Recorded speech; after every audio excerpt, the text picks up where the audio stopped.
Welcome into the Steelers Talk live show. I'm your host, Jack Sperry. It is Tomlin Tuesday, and Coach T had some very big updates for us today on things like Darius Slay. Is he going to play or is he going to be benched now that he is going to be clearing concussion protocol this week? Aaron Rodgers, will he play or will it be Mason Rudolph? We got answers for you guys right here on Steelers Talk Live. Thank you guys so much for joining us here today. And the first thing we're going to talk about today, the latest surrounding the Pittsburgh Steelers. Of course, Tomlin took the podium today in Southside Pittsburgh, gave us a lot of answers. We'll be covering that at the top of today's show. And then we've got our weekly preview for Week 12 versus the Chicago Bears. The Bears are 7-3. If the Steelers can go into their building and get a big-time victory and improve to 7-4, that would be a big-time dub for the Pittsburgh Steelers. So really looking forward here to breaking down that game and talking about the latest surrounding the Pittsburgh Steelers. So let's bring in our producer here. Mr. Ponzi is here. Ponzi, happy Tuesday to you, my friend. Happy Tomlin Tuesday. Happy Tomlin Tuesday to you. And obviously a big discussion point this week is who should start at quarterback for the Pittsburgh Steelers. Because you got Aaron Rodgers, who has not played his best ball over the last 3 weeks in particular. And Mason Rudolph comes in, and he only gets 2 drives in the second half because the defense was busy scoring the touchdowns for him. But they score 10 points, the offense does, on the 2 drives, and he scores on both of the drives. And he looks pretty good, even though, he kind of got bailed out on a couple of checkdowns on 3rd and long that ended up turning into first downs. I think he only had 1 downfield completion the entire game there in the second half. I would say Mason played well. He was efficient. Obviously, the offense moved the ball. But I certainly think, Rodgers, when he's healthy, is the better quarterback option. But right now, with this broken wrist that he's dealing with, and he jammed his finger, back before the Colts game, I think that's a serious question to wonder, is Rodgers really healthy enough to play at a high level right now? And it's definitely a difficult situation, man. What's your thoughts on it? Well, obviously, I think Rodgers wants to play against Chicago, the team that he owns. But, it's going to be difficult because, even though it was his non-throwing hand, that wrist still does control a lot of your process. And it just really does come down to how he can grip the ball. Yeah. Because if he can't grip that ball at all, if it's in a lot of pain, I really think that you should just start Mason Rudolph. Don't risk any other further injury because, it came out that he doesn't need surgery.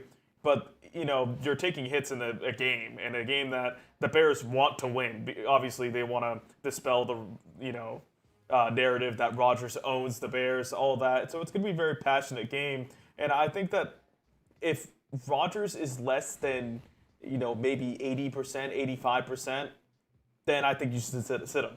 Yeah, in my opinion, and we'll talk, I think we've talked about this on the show a couple times over the last couple of days, if he's able to take snaps under center, if he's able to do everything that the offense requires of him, and, he practices on Friday and, the brace that he's wearing doesn't affect his throwing motion, it doesn't affect his accuracy, then by all means, play Aaron Rodgers. But, it's going to be kind of tough for that to be the case, especially when he's already dealing with a jammed finger, a finger injury that he suffered, a couple weeks back. And ever since then, he hasn't been the same.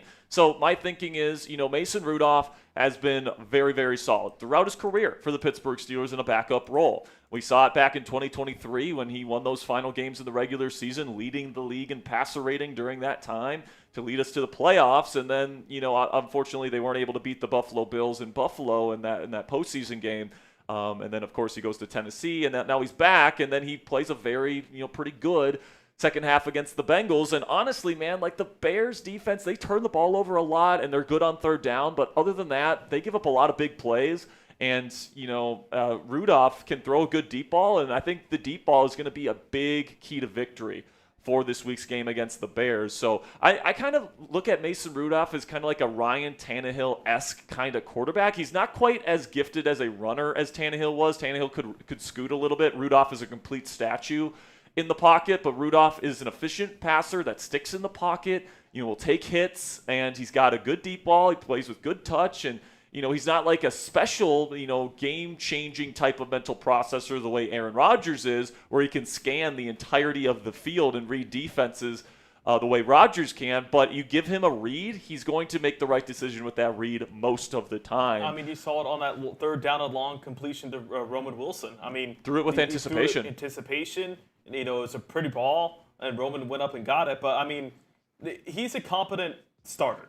I wouldn't feel comfortable starting him the entire season. Yeah, you know, and this is part of the reason why I would be comfortable rolling with Mason right now, is that Aaron needs to get healthy. All right, exactly. we saw him be, you know, at least a league average, but I would argue a slightly above league average starting quarterback when he was healthy. But after he jammed that finger, it's been 3 straight lackluster performances from him.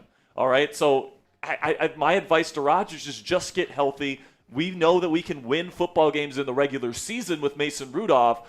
What we need is a fully healthy Aaron Rodgers for the postseason. All right, so that should be the priority, to get Aaron back to 100%. But knowing Aaron, who played through a partially torn hamstring last year in New York, who played with a knee injury last year in New York, like, if he can physically play, he's going to play. So that leads me to believe that we will see Aaron Rodgers as the starting quarterback of the Steelers on Sunday versus the Bears, especially because it's the Bears. But we'll talk more about that later in today's show. If you guys have a question, if you have a comment, if you want to get on the show today, feel free to send in a donation via Super Chat today, or Venmo or PayPal as well.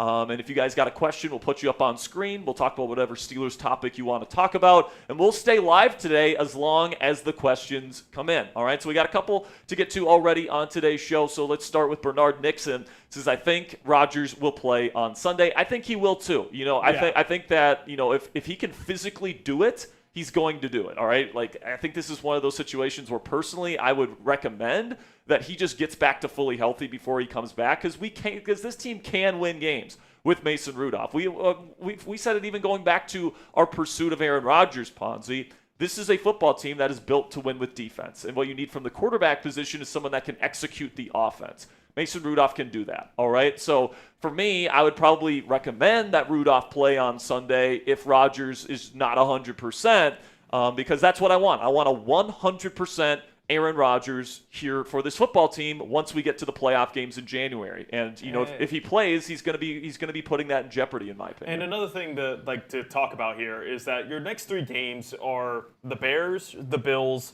and the Ravens. Mm-hmm. If I had to have Aaron Rodgers miss 1 game, it would be against the Bears. Yeah. Because I feel comfortable saying that Mason Rudolph could maybe win this game against the Bears.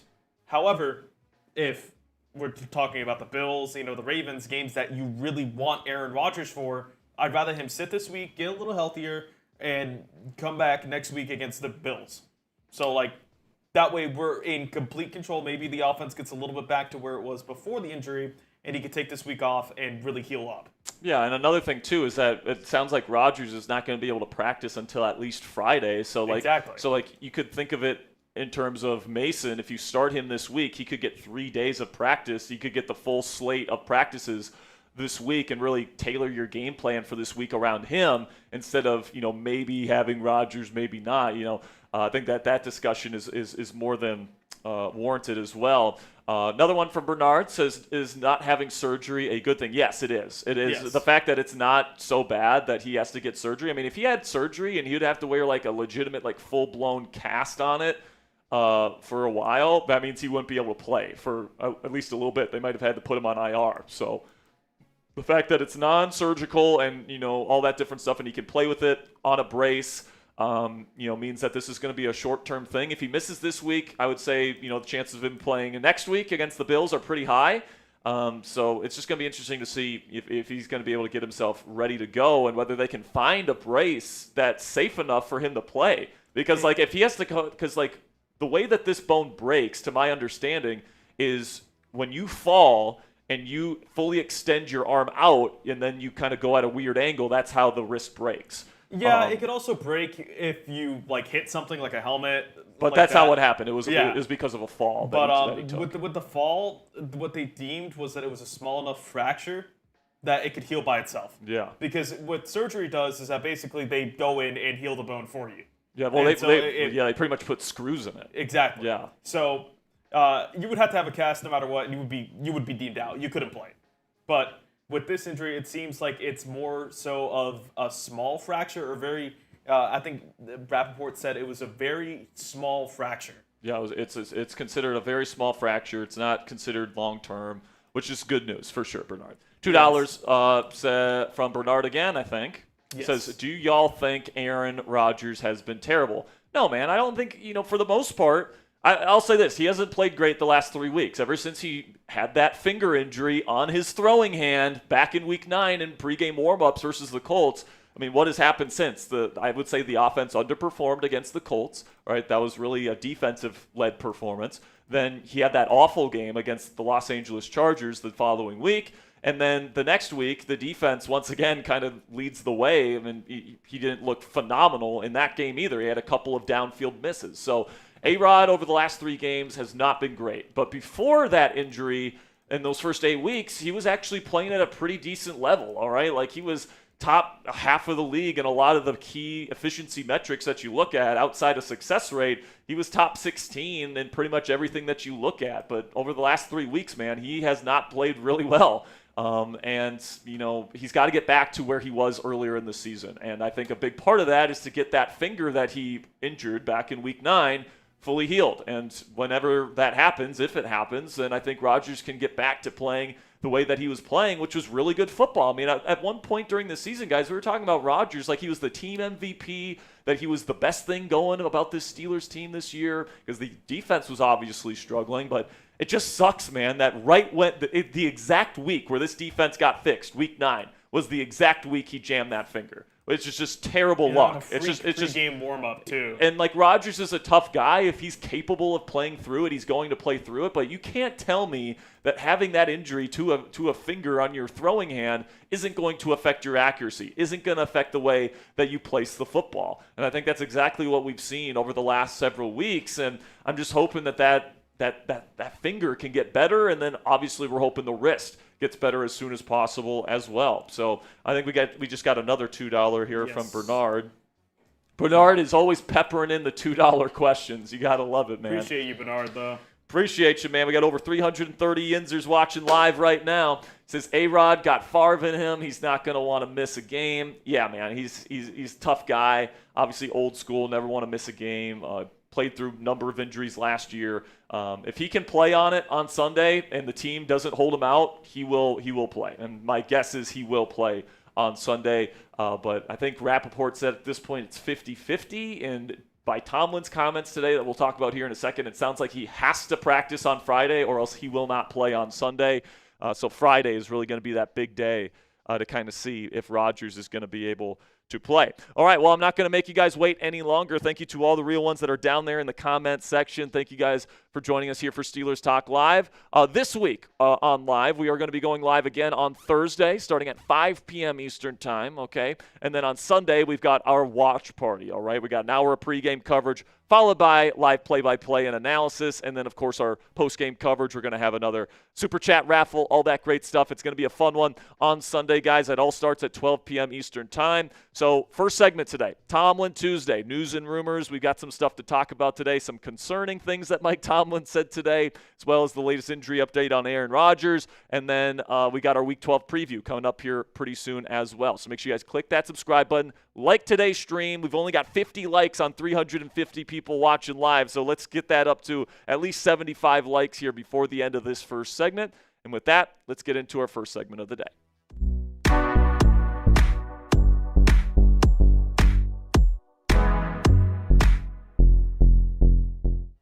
On today's Tomlin Tuesday edition of Steelers News and Rumors right here on Steelers Talk, I've got the latest Steelers injury updates, including the latest update on quarterback Aaron Rodgers. Mike Tomlin also said today that Darius Slay is going to start this week over James Pierre. I'm going to tell you why I think that's a terrible idea. And then we'll go over Will Howard, who apparently is going to be sharing first-team reps with Mason Rudolph while Aaron Rodgers misses the early week practices. Welcome into the show, guys. I'm your host, Jack Sperry. And if you guys want my instant reactions to Steelers news all throughout the football calendar, you guys can follow me at Jack_Sperry on X. I put my film analysis on there because we can't put it up here on YouTube, and I also give my instant reactions to everything Steelers news related, whether it's injury news that comes out or whether it's trade rumors and buzz that happens during the offseason. I put out all my stuff out there on my X account. So if you have an X account, you want to follow me, you can follow me at Jack_Sperry. Greatly appreciate your guys' support. So we got an update today on Aaron Rodgers' injury to his broken left wrist, and this one came from Tom Pelissero earlier today, saying Steelers quarterback Aaron Rodgers underwent further tests Monday that confirmed he won't need surgery on his fractured left wrist.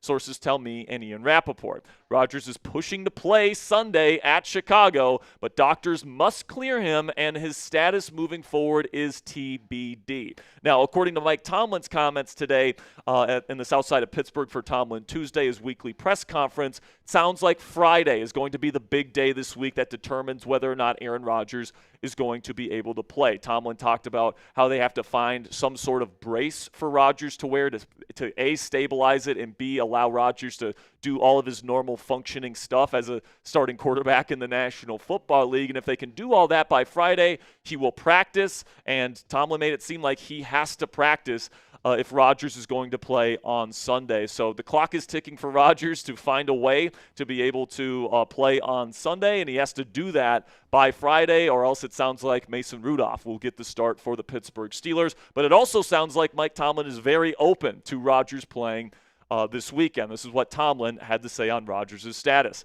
Aaron is the type of guy, and he has the type of profile that doesn't require a lot of physical work in an effort to be ready to play. I know Aaron is working his tail off to be a component of this week. He and I talked yesterday. He expressed that directly. I'm of the mindset of supporting that. So it certainly sounds like Mike Tomlin is supportive of the idea of Aaron Rodgers playing on Sunday. That is, if he can prove that he can still play at a high level by Friday. And my guess is Rodgers will do just that. Rodgers is a maniacal worker. He is somebody that does not like to sit out ball games. Last year, he played with a partially torn hamstring for much of the season. He played through knee injuries last year in New York. And he's been playing through a finger injury on his throwing hand ever since pregame warmups in Week 9 versus the Colts. So this is a tough guy that doesn't like to miss time.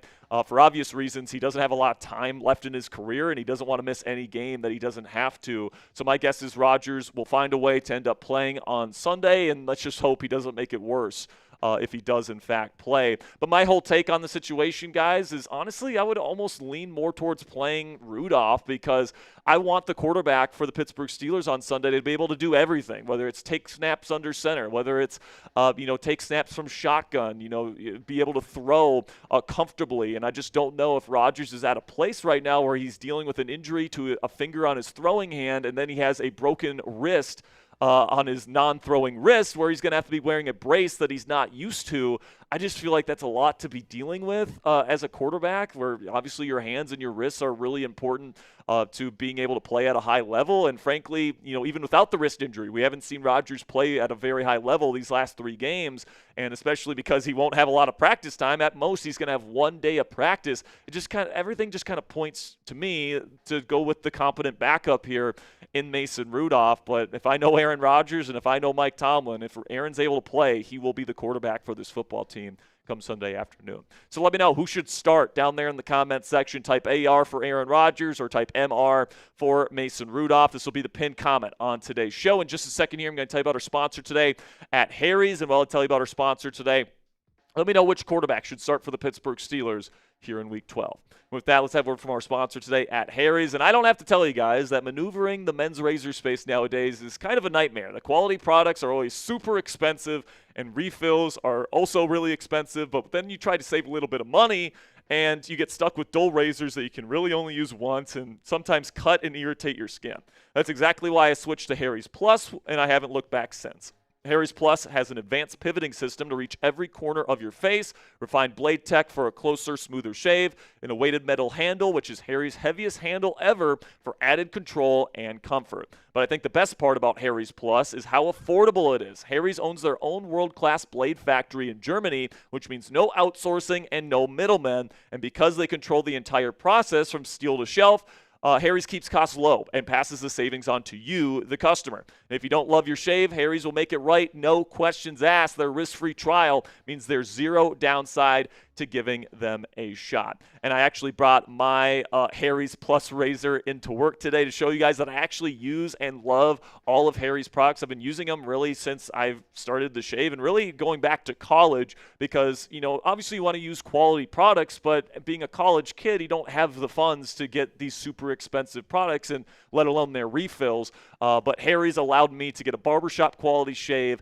at a fraction of the cost of some of the more higher end kind of companies there. And, now they have this weighted metal handle. It just gives that extra feel of premium quality. And I just love that their German engineered blades give me a barbershop quality shave without having to break the bank. So for a limited time only, our listeners can get the Harry's Plus trial set for only $10 at harrys.com/chat. The set includes an all-new Harry's Plus razor, a one refined 5-blade cartridge, a 2-ounce foaming shave gel, and a travel cover to protect your blades on the go. Just head on over to harrys.com/chat to claim this offer, and after your purchase, they'll ask you where you heard about them. Please support our show and tell them that we sent you. A big thank you to Harry's for sponsoring today's edition of Steelers Talk. Head coach Mike Tomlin did give us some other injury updates today, and a really good update is that Tomlin sounded very, quote-unquote, optimistic that Jaylen Warren, the number one running back here in Pittsburgh, is going to be able to play versus the Bears this Sunday after suffering an ankle injury. According to Tomlin, he actually got cleared to return to the game against the Bengals, but was held out by the Steelers training staff for the rest of the game because pretty much at that point the game was in hand and they didn't want to take any risks. Then Alex Highsmith sounds more truly questionable this week. He's been dealing with a pec injury. He's going to be limited to start the week, and he said that we'll see on whether or not he can play. Honestly, if Alex can't go this week, I think we all feel very comfortable with Nick Herbig starting at the other edge spot opposite of TJ Watt. And then he said that Darius Slay, who's been dealing with a concussion and has been in protocol, and Cole Holcomb, who's been dealing with an illness, should be back this week. And speaking of Darius Slay, Mike Tomlin, in kind of the shocker of the press conference today, said that he is planning on starting Darius Slay opposite of Joey Porter Jr. at the number 2 cornerback spot on the outside.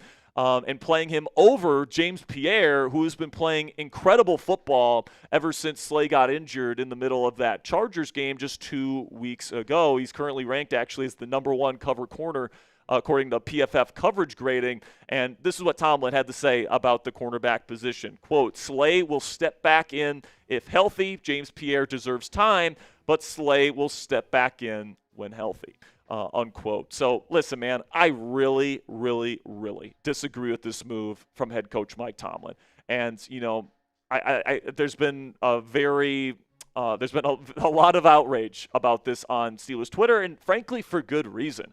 I mean, you take a look at these stats here, and you've got Darius Slay versus James Pierre, and the numbers for James Pierre are just so much better this season, guys, plain and simply, where you've got, and by the way, if you're watching live right now, the numbers are actually flipped, F. Ponzi in the chat, but Darius Slay is the one that's giving up a 70% completion percentage, and James Pierre's allowing less than a quarter of the passes targeted his way to be completed. Slay's given up more touchdowns, way more yards per target. The passer rating is way higher on Darius Slay than it is for James Pierre, and then James Pierre's PFF grade right now is in the 90s. That is an elite grade, and Darius Slay's is all the way down to 57.2. So listen, man, I thought Slay was playing better in the Colts game and then in the first portion of the Charger game. I thought he was playing better than he was before. But Pierre has gone in, and it's been completely different, man. And his 90.7 PFF coverage grade is the best in the National Football League. And we're talking about benching this guy this week for Darius Slay, who has busted coverages very consistently in zone and then has lost man-to-man quite a bit when playing man coverage this year. It just doesn't make a whole lot of sense to me outside of the fact that Darius Slay is making a pretty hefty sum of money and James Pierre is making nothing. So it just doesn't make a whole lot of sense. It doesn't strike me as playing the best players on your team. It strikes me as we're paying Darius Slay a lot of money, so we feel obligated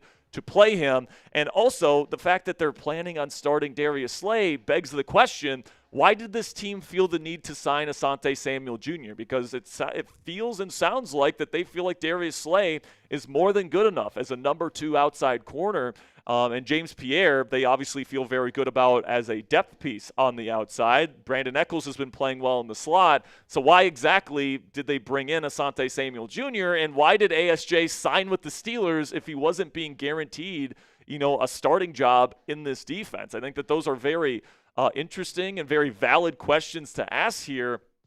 And, it also worries me quite a bit, all right? Because right now you can look at it as best case scenario, Asante Samuel Jr. is this team's number 4 outside corner. And when you account for Jalen Ramsey and when you account for Brandon Echols, who can also play on the outside theoretically, you can make an argument that Asante Samuel Jr. is as far down as like CB6. And if that's the case, why would Asante want to stick around here in Pittsburgh if he's not going to eventually have a chance to play in this defense? And there's a lot of teams out there that are very, very desperate for starting cornerback help, like his dad's former team, the Philadelphia Eagles. And, it makes you wonder, could he decide to go somewhere else if a team wants to poach him off of the Steelers practice squad? If he's looking at Darius Slay and he's looking at James Pierre and he's like, if I'm going to be an outside cornerback here in Pittsburgh and I'm not going to have a chance to play, and I could play for the Philadelphia Eagles, who I would think right now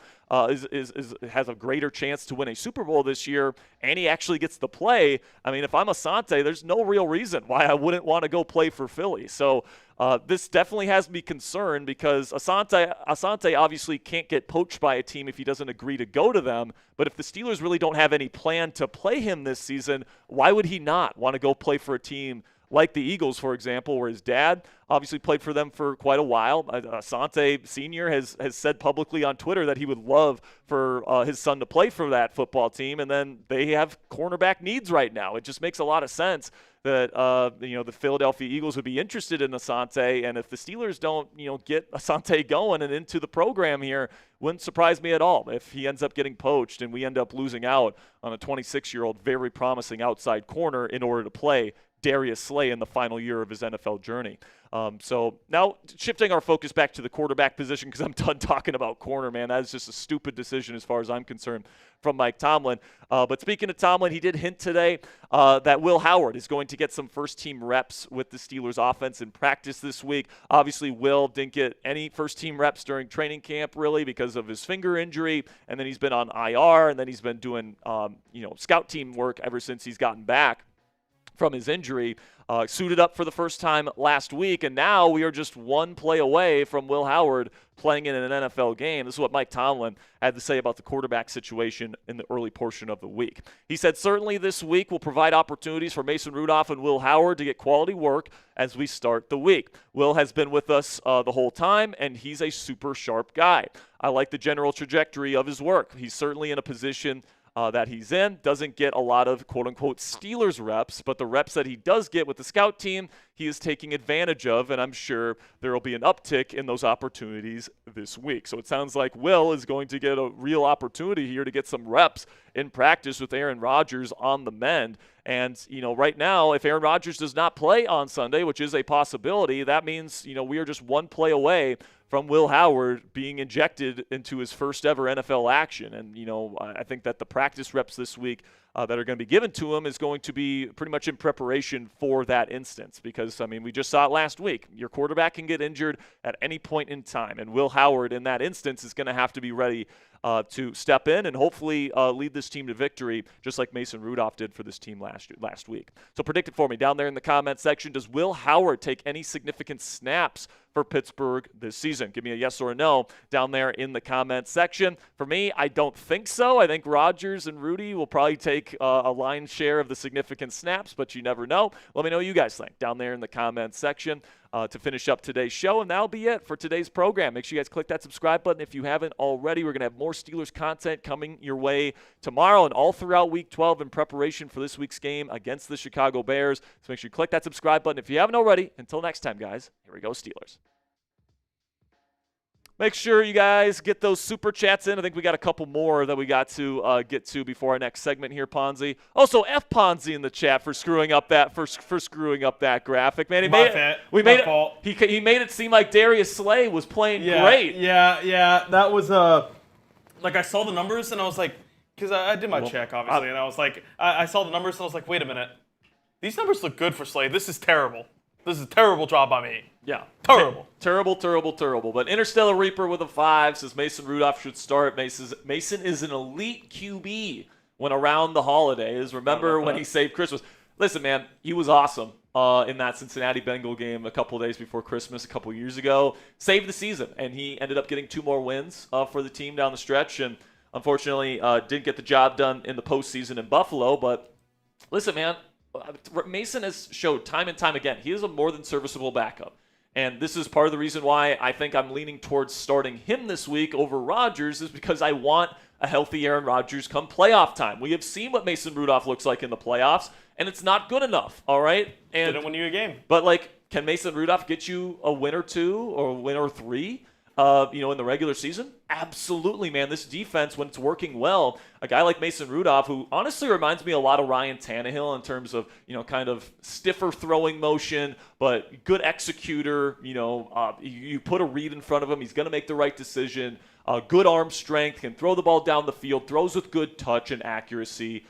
Mason Rudolph is a very serviceable backup quarterback in this league, and you can win football games in this league with Mason Rudolph as your starting quarterback, as Interstellar kind of points out, if you put a proper supporting cast around him, and I think that's what the Steelers have this year. So can he win a Super Bowl for you this year? Probably not. You probably need Rodgers to put together a really good postseason run and kind of elevate the offense a little bit more than what Mason is probably capable of doing if you want to make a run. But playing Mason a game or 2 while Rodgers heals up, I think is more than reasonable for this football team to do. And I think that, the team can easily win any football game that Mason Rudolph starts for them during the regular season. I think that's the case, too, if the defense plays like it did against the Bengals. But, however, if the defense plays like it did at the beginning of the season, I have questions. Yeah, Rudolph can lead them to a win. Yeah, and I agree. But the defense, I think it's not like the defense is exactly the same as it was in the earlier portion of the season. You've made significant changes to the safety room, which has changed the way that this defense goes about their defensive play calls and their philosophy. They're playing a way more too high. They're not blitzing nearly as much. And, obviously the safety play has been a lot better, and the cornerback play, honestly, has been a lot better, especially since Slay has not been out there. So I'm looking forward to seeing what this defense is going to be able to do down the stretch. I think what they have found is sustainable.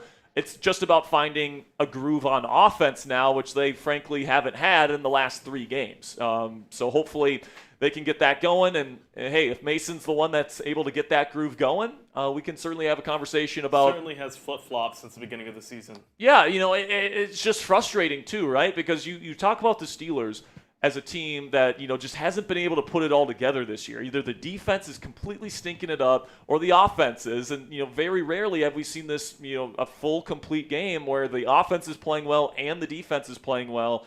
And we've seen both units do it. It's not like the offense has been bad the entire season. It's not like the defense has been bad the entire season. We've seen, both sides of the ball play the way that they are supposed to play if you're going to be a team that's dangerous in the playoffs. It's just they haven't done it simultaneously. Fuck me, dude. Simultaneously. Yes. There we go. I think I got it. But yeah, man, if they can get that by the end of the season, I think this Steelers team is still capable of being dangerous, especially if they get a home playoff game. And if they get a home playoff game, I think their chances of getting a home playoff win go up pretty dramatically. So hopefully Mason can keep the ship pointed in the right direction while Rodgers is on the mend. And hey, if Rodgers is back this week, hopefully he's back to playing at a high level. Bernard Nixon with a 2 says, do y'all think A-Rod is injury prone in his career? He certainly had quite a few injuries once he's gotten older, right? He had the thumb injury back in 2022 with the Packers where he broke his thumb. And by the way, Rodgers played through a broken thumb on his throwing hand back in 2022. So if you think, a broken wrist on his non-throwing hand is going to keep him out of the lineup, I got another thing coming for you guys. But The bad thing to that is when you look at when he was playing through that injury in 2022, he was terrible while it was healing. And then he got better down the stretch. I think they lost like 5 games in a row or something like that after he suffered the broken thumb, and he played terrible football. And then at the end of the season, he turned it on, and he nearly led them to the playoffs that season. It was his final year, obviously, in Green Bay. But hopefully it doesn't take that long for him to get back to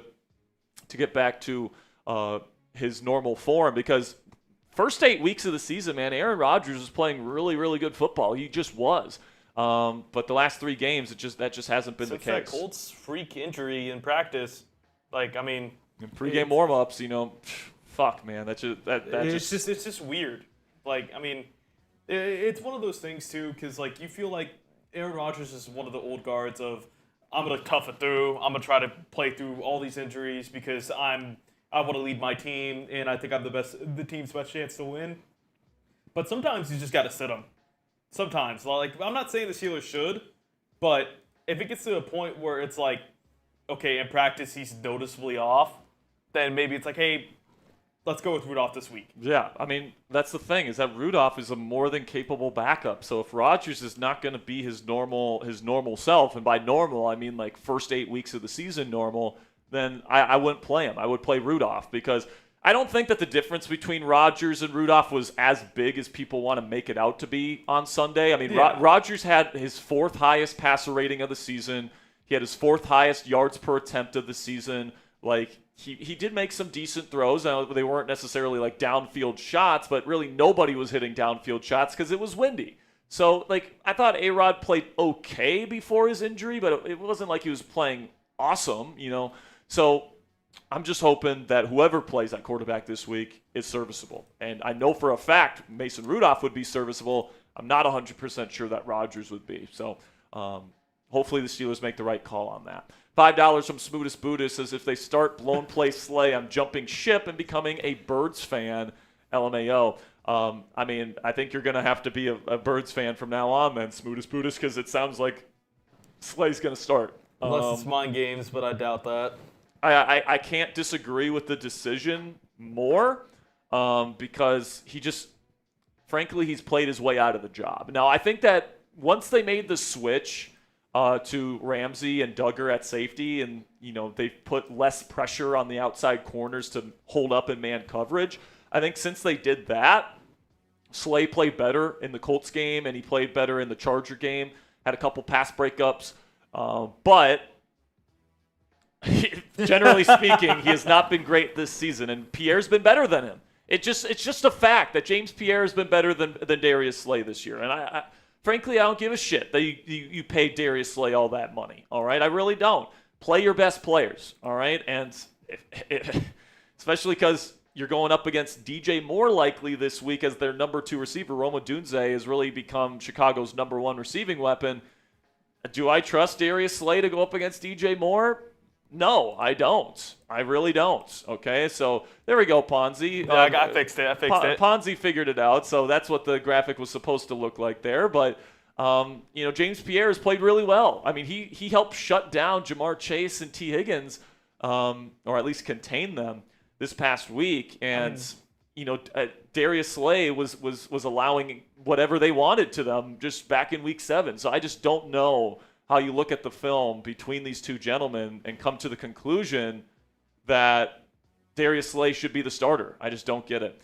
$2 from DJ KJ. Look at that. Look at the profile picture. Look at that picture right there, man, with the hats. It says, will you be going to the 2026 NFL draft? We might go to Pittsburgh on draft week to do some content, maybe do some stuff at the draft venue if that's possible. But we will be back in studio. And we'll be live for our draft coverage like we usually are. We just think that that's going to be the best viewing experience for all of you guys, and obviously it's going to be far less expensive than to get media space at the draft. So we're going to be here, but we might take a trip to Pittsburgh during draft week. That's still to be determined, to do some content there. But during the NFL draft, we will be here in studio to break down everything that happens. Because the Steelers are going to have a lot of draft picks. It's going to be a lot of fun. What is it, 11? 12 draft picks. 12 draft picks for the Steelers next year, a lot of them in the early rounds. So really looking forward to next offseason, but I'm still fully enjoying in-season football here with the Pittsburgh Steelers. It's definitely been a fun ride to this point. Frustrating at points, but we are 6-4, very much in the playoff hunt, as always, and hoping that this team can figure it out and really put it all together down the stretch. So now let's get into our preview for this week, guys, our in-depth preview that we do every single week. Where we go over the trends, we go over our opponent for the week, and kind of break down how the Steelers can go about beating them. And this week, I think that even though Chicago is a 7-3 ball club, I think that they are extremely beatable, even in Chicago. Whether it's Aaron Rodgers, whether it's Mason Rudolph, I think the Steelers actually have a pretty good chance of coming away with a victory this week. So let's talk about it right now.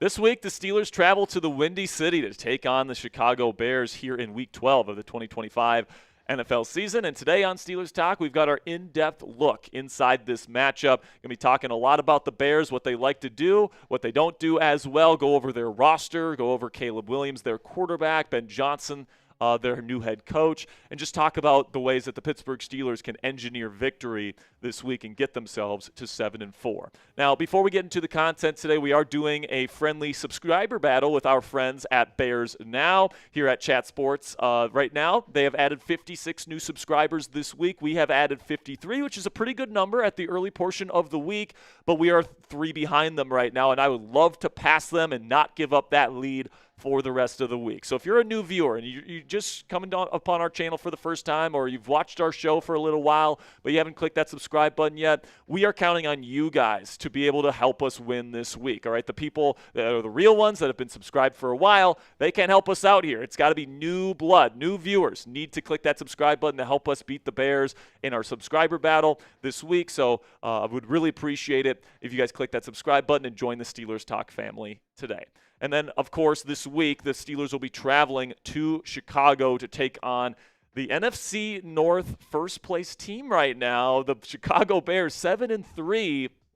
At this point in the season, Steelers are 6-4. And obviously, this win would be huge for the Pittsburgh Steelers to take down a 7-3 football team on the road to get to 7-4. That would really put this team in a pretty decent position here to position themselves for a potential playoff berth as we head down the home stretch of the NFL season. But the big question on everybody's mind heading into this game is who's going to start at quarterback for the Pittsburgh Steelers? Is it going to be the injured Aaron Rodgers, who not only has a broken left wrist, but he also has been dealing with a finger injury that he suffered in pregame warmups back in Week 9 and has clearly affected his play.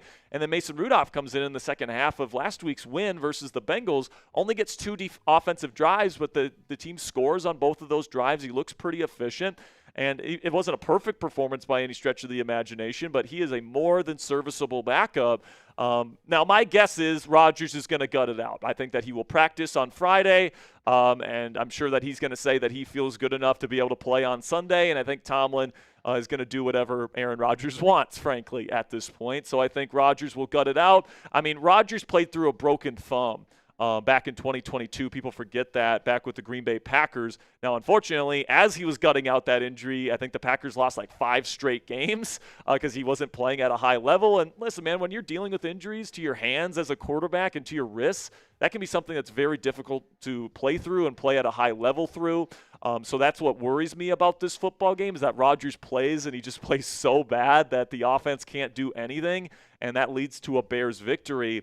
And I'm very comfortable with Mason Rudolph if he ends up starting in this game, all right? And if Rodgers is good to go and he plays a good game, then great. But the last thing that I want is either A, Rodgers to play and play horribly with the injuries that he has, or B, he plays and gets injured and makes his current injury status worse. So I'm very comfortable with Mason Rudolph. I think this team can very much win this football game with Rudolph starting at quarterback in this game. So hopefully the Steelers make the right call here, no matter which guy they end up going with. But now, let's talk about some of the other injuries to watch this week. Jaylen Warren, Mike Tomlin said this week that he's very optimistic about Warren's chances of playing, but he sounded less optimistic about Alex Highsmith, who's still dealing with a pec injury. But Nick Herbig has been playing so well this year. It's honestly not that big of a difference if Highsmith plays or not. And Jalen Johnson has been out for many weeks with a groin injury. He's getting his way back up. He opened his 21-day practice window to come off of IR last week, so it's possible that he plays this week, and that would be huge for their secondary. Kyler Gordon is also working his way back from a hamstring injury, but C.J. Gardner-Johnson's playing so well for them at nickel, maybe it doesn't matter as much if Kyler Gordon plays, and then T.J. Edwards is working his way back from hamstring and a hand injury as well. I guess we'll just have to see if he ends up playing come Sunday afternoon. But you guys can take a look at Chicago's results so far this season. And it's a lot of green on there, but it's a lot of green against bad football teams, all right? They lost to Minnesota in a game that they frankly should have won on Monday Night Football to start the season. They allowed J.J. McCarthy, or 9, whichever one that you prefer there, to come back in the fourth quarter. Then they got blown out by a good team in Detroit. They got blown out by a good team in Baltimore. And they've just beaten a lot of bad teams: Dallas, Las Vegas, Washington, New Orleans, Cincinnati, New York, and, of course, Minnesota. I mean, Chicago's offense did not look good for most of that game against the Vikings, and they were still able to win because McCarthy just played so freaking bad for the Vikings. When I look at this schedule, guys, I'm not sure Chicago has beaten a top 20 team in the NFL this year. I think the best team that they've beaten is probably the Cowboys, and at that point, their defense was probably the worst in football. So, I just don't see an impressive win on their resume at this point. So that 7-3 start might be a bit fraudulent, but hey, a 7-3 record is a 7-3 record, and you got to take them seriously, especially when you're playing them on the road. We can take a look here at their coaching and scheme breakdown. Ben Johnson obviously was a big ticket item at the head coaching position this offseason. The Bears won the sweepstakes for him, and he's done a hell of a job, man. Getting this team to 7-3, despite some of the struggles that they have had this year, is really impressive. He's really instilled a level of mental toughness in that group, and I think they found their guy of the future. Obviously, he calls the plays offensively, and then Dennis Allen, in my opinion, one of the better defensive coordinators in football, calls the defense here. He runs a very aggressive, very man coverage heavy, very blitz heavy, nickel-based defense here in Chicago. So you're going to see a lot of press coverage. You're going to see a lot of man coverage from the Chicago Bears defense this weekend. But we'll start with the offense here, and this is, in many metrics, a top 10 offense in the National Football League. Really good efficiency numbers. They score points. And honestly, we'll talk about Caleb Williams down the road here, but the fact that Ben Johnson has got this unit playing this well with the way Caleb Williams has played for most of the season, it's really impressive. They don't give the football away. They're second in the league in giveaways with only 6 on the year, top 10 in many categories, and in the ones that they're not, most of the time they are right around that top 10 range. The only thing that they're outside the top 12 in is red zone percentage. They have had some issues getting into the end zone when they get into the red area, but that's really the only tenable weakness that the Bears offense has. You guys can take a look at their offensive roster. You got Caleb Williams as their starting quarterback, super talented guy, but very inconsistent. We'll talk about him later. Theo Benedict has been their starting left tackle for the last several weeks. He's been a really good run blocker, not so good in pass protection. So Nick Herbig, Alex Highsmith, whoever plays, is going to have an opportunity to win against him. But then Joe Tooney, Drew Dahlman, Jonah Jackson, and Darnell Wright have all been phenomenal for Chicago this year, especially as of late when they've really gotten the run game going. Then at the skill position players, Roma Dunze has really become their number one receiver in Chicago this year. He's got a good connection with Caleb Williams. DJ Moore, I think, is more their number 2 guy, but he's one of the better number 2 receivers in the league. Colston Loveland has had a really good season this year. The first-year player out of Michigan has had a really good last couple of weeks. Cole Kmet, they play a lot of 12 personnel here, so you see these 2 guys on the field at the same time quite a bit. And then DeAndre Swift has had a really good season, especially over the last month or so for the Chicago Bears. Then you move over to the defensive side of the ball, and this is the area where they have struggled a little bit. Now, they're really good in 2 key areas, all right? They take the football away. They are first in takeaways by a wide margin with 22 in the league, and then they're second in the league on third down percentage. So they're really good in those 2 instances. They're also above league average in the red zone. So even though they give up a lot of yards, they give up a lot of explosive plays because they do like to play very aggressively and a lot of man coverage, and they allow some really big plays down the field. They're pretty good when they get into these kind of situational ball type of moments, especially in the fourth quarter, which has allowed them to win as many close games as they have. When it comes to the roster, starting with the defensive line, you're going to see Austin Booker and Montez Sweat as the two starters on the edges. Then you got Jervon Dexter and Grady Jarrett on the interior. Andrew Billings will file in there as a third defensive tackle as well. And they do have a rotation at edge as well, but these are the top four that you will see on Sunday afternoon. Then the off-ball linebackers, Tremaine Edmonds will be out there full-time. TJ Edwards, we'll see if he plays, but Noah Sewell has been the guy filling in for Edwards since he's been injured.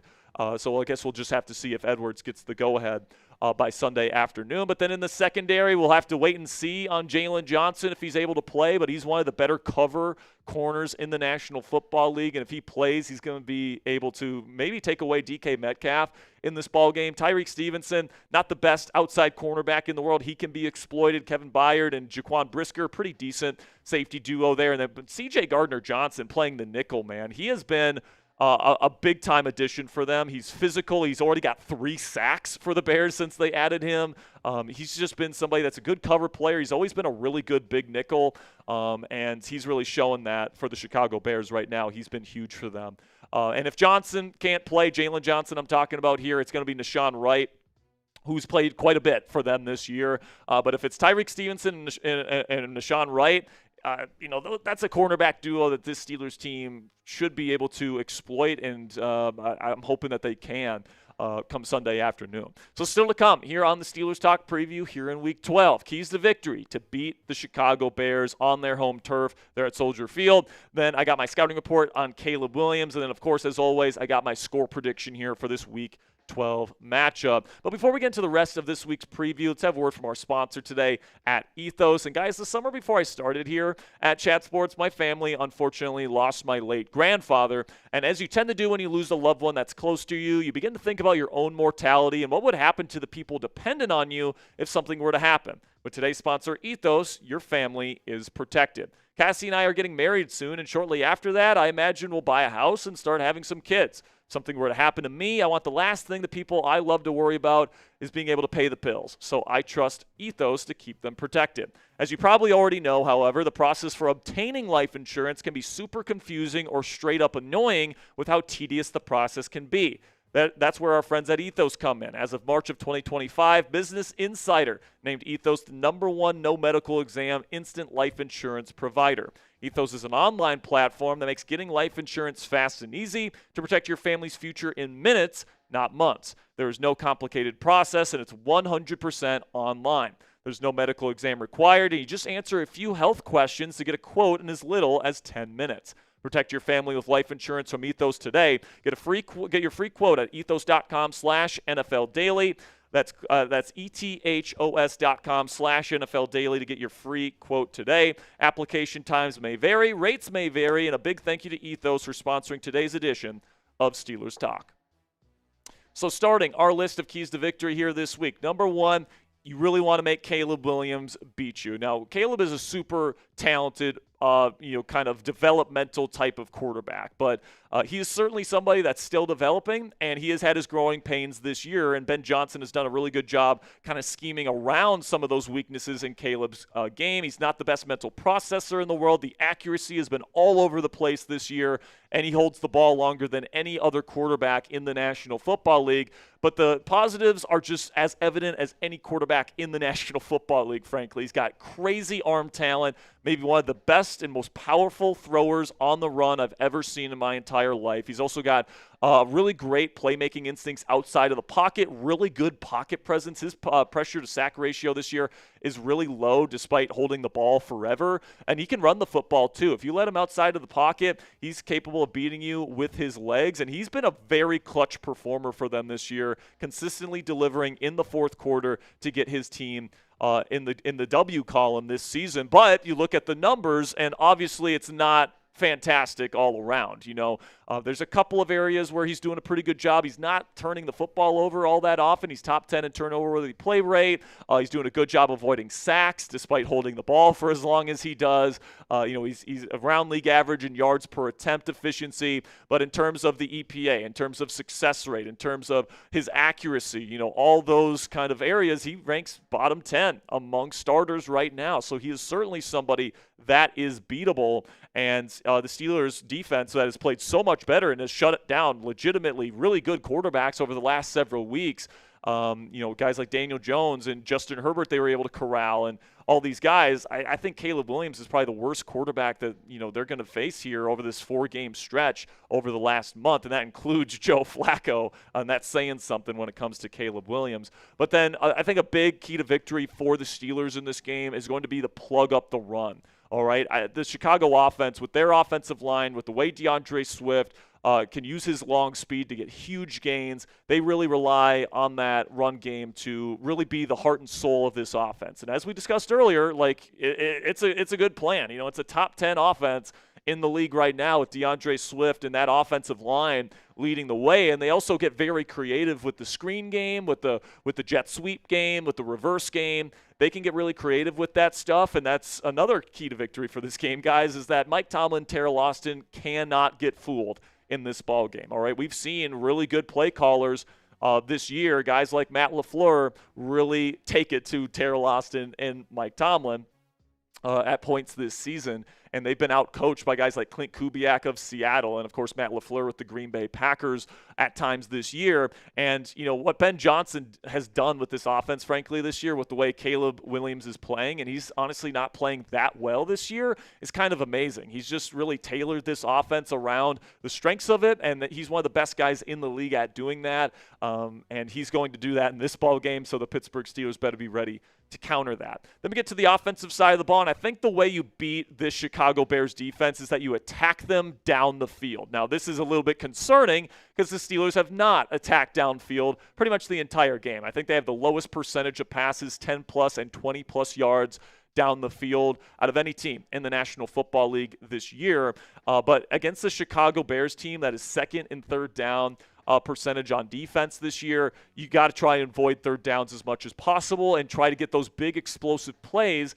down the field. And the way you do that is you dial up, these deep shot type of plays. And listen, man, DK Metcalf, Calvin Austin III, Roman Wilson, all these guys run, in the 4.3s or possibly even faster in the case of Calvin, who's just a super speedy guy. All these guys can run down the field and they can take the top off the defense. And with a defense like this that likes to blitz and likes to put a lot of players towards the quarterback, there's going to be opportunities to throw the ball down the field. So whether it's Aaron Rodgers, whether it's Mason Rudolph, they got to be ready to get the ball to DK Metcalf if he has a one-on-one opportunity down the field. They got to be ready to get it to Calvin Austin or Roman Wilson down the field if DK gets doubled, okay? And that's going to happen quite a bit. So I really think Calvin or Roman, either one of them or both, really need to step up in this ball game. And honestly, if I'm the Steelers, I'm thinking about playing more 11 personnel in this game just so I get as much speed on the field as I can, so that when Chicago throws those blitz at whoever the starting quarterback is going to be here in Pittsburgh, that you can get the ball out in space to a playmaker that has a lot of speed, because that's really the way you beat the Chicago Bears defense. Then another thing that you got to do, especially against a team that is this good at turning the football over, is you got to protect the ball. And now Rodgers this year has had a higher turnover-worthy play rate than what we're accustomed to from him. He has the lowest interception percentage in league history. That hasn't been really the case this year. He's thrown more picks and more turnover-worthy balls this season than in previous years. And Mason Rudolph, he can certainly throw interceptions in his own right as well. But this Chicago defense really does live and die off of their turnover production. In games that they don't turn the football over, they give up a lot of points and a lot of yards.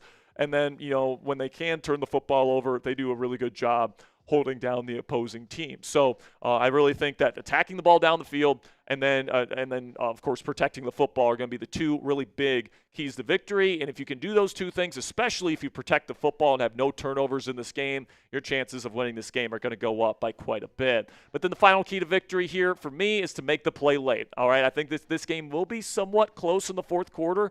These are two teams that like to play in close games in the fourth quarter, and I think that's the type of game that we are going to get here, and the trends definitely do agree with that. You cross-reference the Bears offense and Steelers defense and Steelers offense and Bears defense, and you look at this matchup from a points-per-game trends perspective, the trends would predict a 24-23 Bears victory at home, and obviously that's within the margin of error. The margin of error is 3 points, and this one is as close as you are going to get from a trends perspective.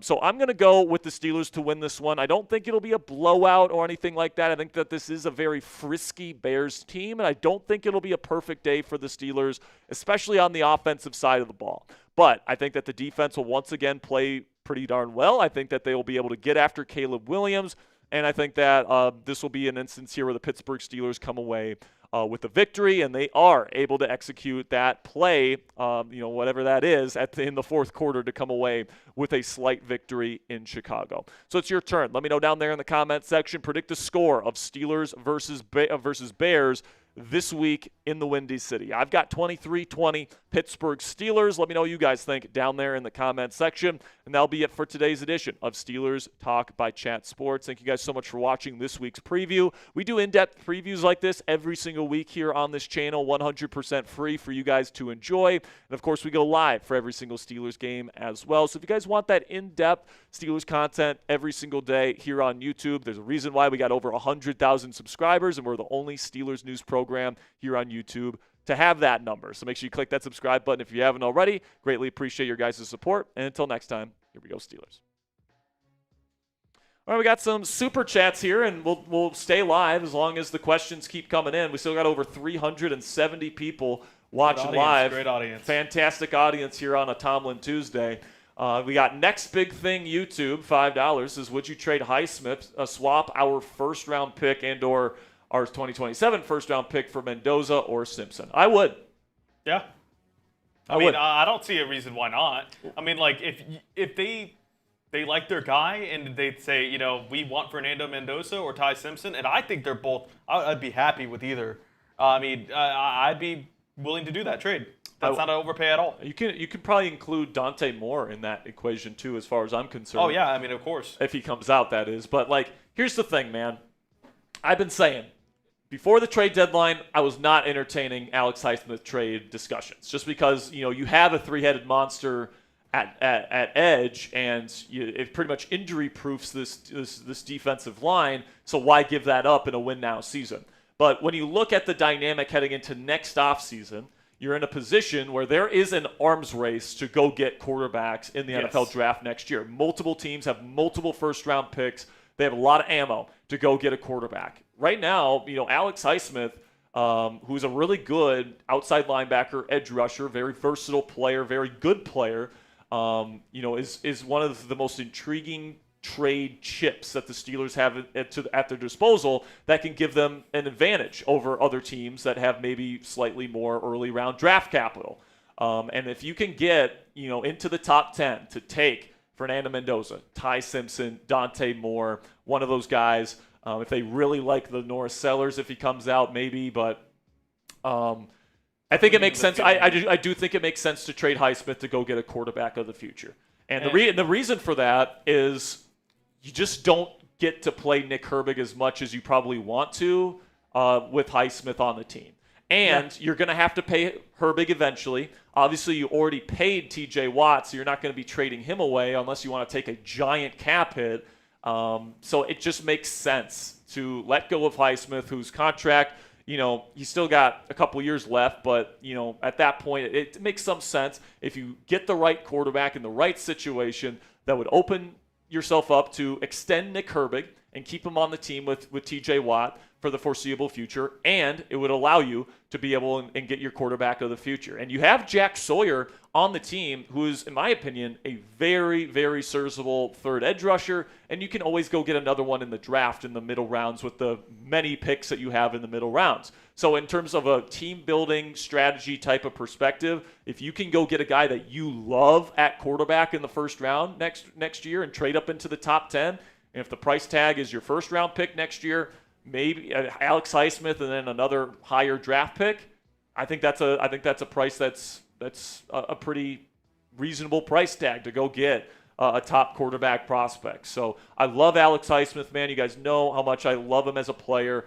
But like, the Steelers have 3 high-quality starting edge rushers, and just the way that this defense plays, they're clearly not going to split that workload 3 ways evenly. So it just makes sense if you are a team that's desperate to get a future quarterback of the future. And maybe some people don't feel that way. I know a lot of people like Will Howard and want to go with him, but I just don't know if the Steelers are going to bank their franchise on a 6th-round pick. I just don't. And I think that there's some spots, especially at the top of the draft, that you could trade up to. But you got to really look at the top 10 in general. Browns probably need a quarterback. They're sitting at 3 as if the season ended today.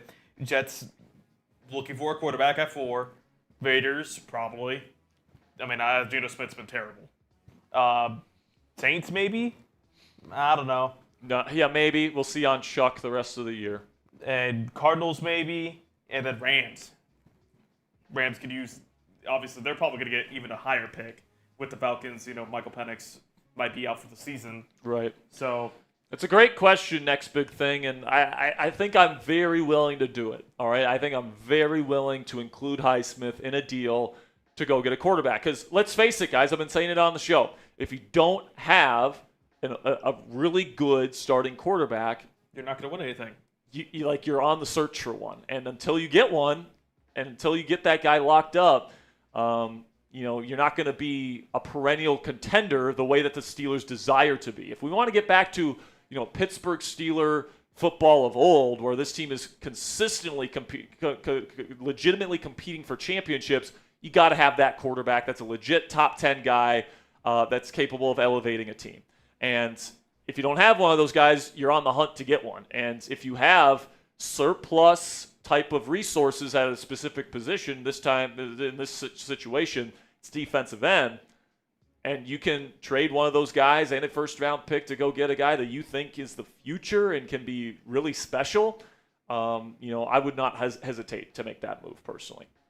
$2 from JV Free says, Aaron Rodgers starts, Mason Rudolph ready to go if Aaron Rodgers struggles. Trust T. What's T? I think trust Tomlin. Oh, trust Tomlin. Yeah, man. Listen, man. I don't know how much I trust Tomlin if he's going to start Darius Slay. I mean, I don't know. I don't know if I trust him at all. I don't know if he knows what the fuck he's looking at. Excuse my language, but if he thinks Darius Slay should start over James Pierre based on the film this year and what they've done this year, that's just a mistake. I don't know. I really question Mike Tomlin's judgment as to what good football looks like and he was a former secondary coach, man. This is what he's supposed to know about. This is supposed to be his wheelhouse. And he brings in Patrick Peterson, and he brings in Cam Sutton last year, and he brings in obviously Darius Slay this year. These washed up dudes can't play anymore. I mean, that's the only guy who was really not washed up, but kind of a retread with Joe Hayden. He was actually pretty good for a while. Yeah. So I mean, right now, I talked about last week how I thought the Steelers might cut Darius Slay because you bring in Asante Samuel and it just doesn't make sense to have Slay. Why? First of all, why would the Steelers even pursue Asante Samuel Jr. if the plan wasn't to start him? And why would Asante agree to come to Pittsburgh if the Steelers weren't interested in bringing him into play this year? I don't understand the decision making from either party. If the plan is just to start Darius Slay when he gets back healthy, and I don't think they're going to play Asante in the slot because he's pretty much never played there in his career, and Brandon Echols is playing quite well there right now. I don't get why you bring in Asante Samuel Jr. if the plan is to keep playing Darius Slay. I really think maybe this is copium, whatever. Maybe Asante Samuel just needs a little bit more time to ramp up. But even then, why not play James Pierre, who's clearly playing better? It makes no sense. That one doesn't make sense to me. The only way that I could see is that he thinks Slay is somehow better for what they want to run, which that just does not make sense at all. It's just not right. It's just not correct. But with Asante Samuel, I think more so my concern is that maybe, or my thinking is that he just needs more time to ramp up. And Slay will start until Samuel can come in. Listen, man, that's fine. But what's the plan here? Is the plan for when he gets ramped up to replace Slay? Is that the plan? And then they have James Pierre be CB4? Yeah. I mean, the Steelers released their cornerback depth chart today for Week 12. James Pierre is listed behind Brandon Echols on the outside cornerback depth chart right now. he's listed as CB4 behind, obviously, JPJ, Slay, and then Eccles. He's CB4, and he has the number 1 coverage grade in the entire league.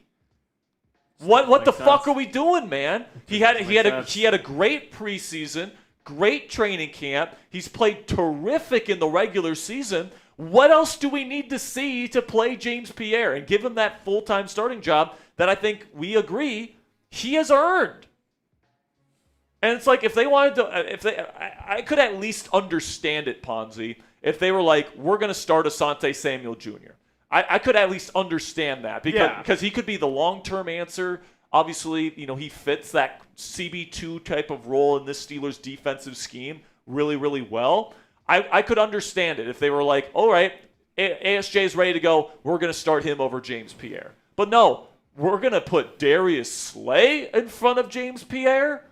It just seems like I just can't believe it, man. And it's one of those things because we've seen him just make adjustments with putting Ramsey at safety. He was like, oh, we're going into the season, we want to play man. And when the Bengals absolutely torched the shit out of them, they switched it up. Well, they switched it up after the Packer game because they kept playing man against the Packers and they sucked.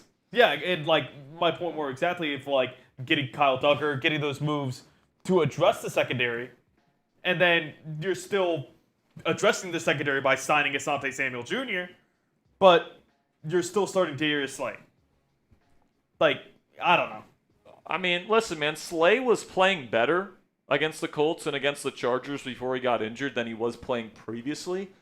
He's a decent quarters, kind of zone-style corner. They were trying to play a zone corner in a man scheme before, and now that the Steelers are playing more zone and more too-high safety coverages, I think Slay can be serviceable as a backup level guy, but do I trust him over James Pierre? Hell no! What are we doing, Tomlin? I mean, the only thing I can think of is we paid Slay all this money and we don't want to waste that money. If we're going to pay a guy, we're going to play him. But that just goes against every fiber of my being. And I understand it's not my money that I'm spending on these guys, but even if I'm Art Rooney, I want my team to be the best it can possibly be. I don't care how much money I'm spending on these players. The best players got to play. Period. And that just doesn't appear to be the philosophy of this team right now. If you want to be that route of oh, we paid him so much just for him to ride the bench. Not saying justifiable like the Jets, but the Jets gave Justin Fields so much money, and now he's benched. It wasn't really that much.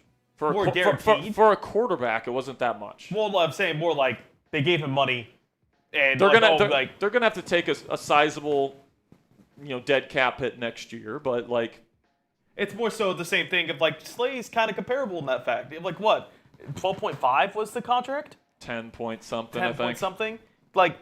Even then, it's only on the books for this year. Yeah, it's just a 1-year deal. So it makes no sense. It makes no sense to be oh, well, it's about the money because it only affects this year. Yeah. And whatever. My computer died, Ponzi, so I can't message you. But Brian Ruiz, $4 Venmo. Gotcha. If you want to get that up on screen, I'm just going to read his comment right here. Brian, trying to see your entire message here, pal. It's not letting me. It's cutting it off. You had sent such a long message. I can't see it, Brian. Let me see. All right, I got it. He said, $4 super chat from Brian Ruiz. Says, I don't understand how we are so bought in for the future and hoarding picks, yet we don't change the coach. That is the problem. Choices like starting Slay over Pierre, hard to enjoy football Sunday when this team is capped because of Tomlin. Listen, man, we've seen Tomlin win a championship, and we know that theoretically it's possible that a team can win one under Tomlin. Now, I know a lot of people will point to, it was Cowher's team, and a lot of players that were there were drafted by Cowher, but also, the players on that team would tell you it was Tomlin's team, because you look at Cowher's last year here in Pittsburgh, it was not a successful season. They did not make the playoffs the year before they got Tomlin, and then they immediately become better than what the team was under Cowher. So, obviously, when you give Tomlin the proper talent, and the proper talent's out there on the field, it's something that can work. But it's been a long time since that's happened. It's been, it's been over a decade, obviously, well over a decade since he's won a Super Bowl championship. And it's decisions like this, to play Darius Slay above James Pierre, who's clearly playing better, that make people want to change. And I can't blame them for wanting that. I really can't when that's the decision. It makes this team worse to play Darius Slay instead of James Pierre. That's just the truth of the matter. And I'm absolutely disgusted by that decision. And in terms of your first point, how you can't understand how they're hoarding for the future, they're always trying to win now, and they're always trying to build for the future. It's just the way that this team kind of operates, or they never go to the extremes, right? They never completely go all in and just go in on one season and mortgage the future for one successful season, but they also never tank, and they never, want to lose. And I really love that about this organization. I really do. I know some fans, the fans that say they want to be terrible and want to get a high draft pick don't understand what it's like. They don't know what it's like. All right, they don't know what a 3-14 season is like. All right, it is torture. It is absolute torture. The one thing that you can say about the Steelers and Mike Tomlin is that this team is always competitive and they're always in the thick of it. Now, they're almost never, especially over the last decade, in legitimate Super Bowl contention, and that's a legitimate gripe to have with Tomlin. But I'd rather be where we are, where yeah, you're in purgatory, but at least you're in purgatory while you're rebuilding, as opposed to, oh my gosh, we are absolutely terrible every single year like the Browns are, right? Yeah, and one of those things too is that I have massive amount of respect for Mike Tomlin, but people are going to point to the lack of playoff success since 2016. They haven't won a playoff game since 2016. Yep. So the last chance that looking back at the NFL landscape where they really felt like they had a shot was 2017. You could argue 2020, but a lot of people just knew that season was in a wash anyway. Yeah, they were done. The hot start, 11-0, but at the end of the day, that team was collapsing late into the season. 2017 was the last shot. They had the Killer Bees, all of them in their prime, and then it's kind of gone downhill since then. But Tomlin still has gotten this team through some rough patches. And they've been competitive into the playoffs every time, and they haven't. I don't know if it's just because lack of quarterback or just lack of. It's lack of quarterback, and then Yeah. it's lack of quarterback and lack of offense paired with a defense that just gets gassed by the postseason time. And then once they eventually get to the playoffs, and they've just been on the field for so long, they're so tired that when they go up against a Mahomes or an Allen or a Lamar or whoever, they just get fucking toasted. So I think this year the team is built to be different, and we've seen this offense play at the level that they need to play at to be a playoff contender and a Super Bowl contender at times, and we've seen this defense play at that level at times. It's just a matter of, can they get those two sides to play at those levels at the same time come January. It's possible, but we'll see if it actually happens. $5 from Smootest Buddhist says, I'll be at the game, so Pittsburgh better not stink it up. All right, man. Well, hopefully the Steelers can get you a dub on Sunday. $5 or $10 from Victor says, I just feel this is a Super Bowl team with another wideout. Any hope for MVS?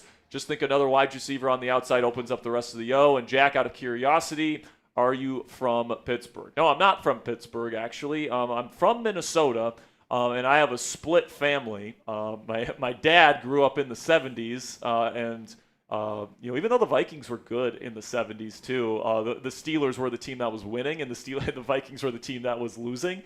So his allegiance went to. The Steelers won against the Vikings. Exactly. Sure. So my dad kind of switched allegiances at that point. And my mom's side of the family, Vikings fans, dad's side of the family, Steelers fans.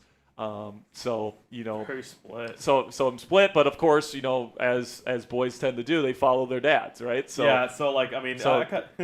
So that's just kind of the way that it kind of worked out. So so good question there, Victor. But even though I'm not from Pittsburgh, I definitely bleed black and gold. You don't have to worry about that. $5 from Interstellar says, do you think the Steelers' offense would improve if Tomlin took over the offensive play calling? I don't know about that.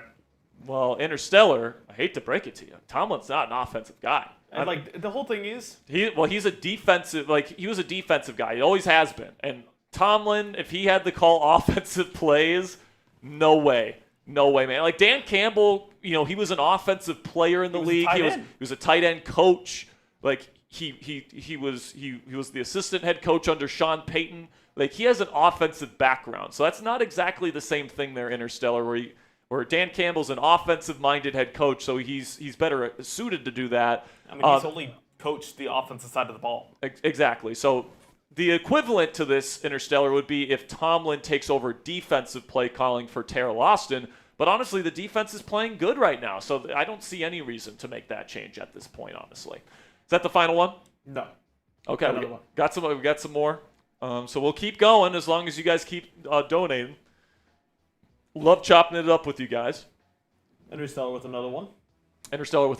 Says, why do you think Tomlin stopped running reverse run plays, fake punts, going for first downs on 4th and 1? Well, they went for a 4th and they did go for it on a 4th and 1 just last week, Interstellar, and they picked it up. So, he's always been somebody that doesn't really go for it on 4th. It's just very as much as he's just. I think that this is something where he hasn't really embraced the analytics as much. He's an older school guy. Back in the day, he didn't go for it on 4th very often, and I just don't think he's been surrounded by enough people that are willing to kind of say, no, we should go for it on 4th more often. So that's kind of where that comes from. And they're more than willing to do fake punts, and in fact, they have checks. If the opposing team is in a look pre-snap that indicates, okay, we can throw a ball on the outside, they've shown that they are willing to do that. It's just they haven't had a lot of those opportunities because people have kind of caught on to Danny Smith's tricks. So in terms of running reverse run plays, I don't know. I mean, I just think they've been blown up. Yeah, I just feel like that, trick plays are not really Tomlin's style because they're so unpredictable. They're very boom or bust, and I don't think Tomlin likes to take those kinds of risks. $2 from Gary says, got my jersey today, Jack. Woo, thanks. Appreciate you, Gary Frank. Finally got that jersey to you, huh? Hoping that chain gets to you here soon. We sent that quite a while ago, so hopefully that gets to you, Gary. But that'll be it for today's show, guys. Thank you so much for joining us. Great audience today. We'll be back live on Thursday to talk about the latest news and rumors that come out surrounding the black and gold at that point in the week. So greatly appreciate all of your guys' support. And from me and Ponzi here today, guys, we'll see you guys next time. Until then, here we go, Steelers.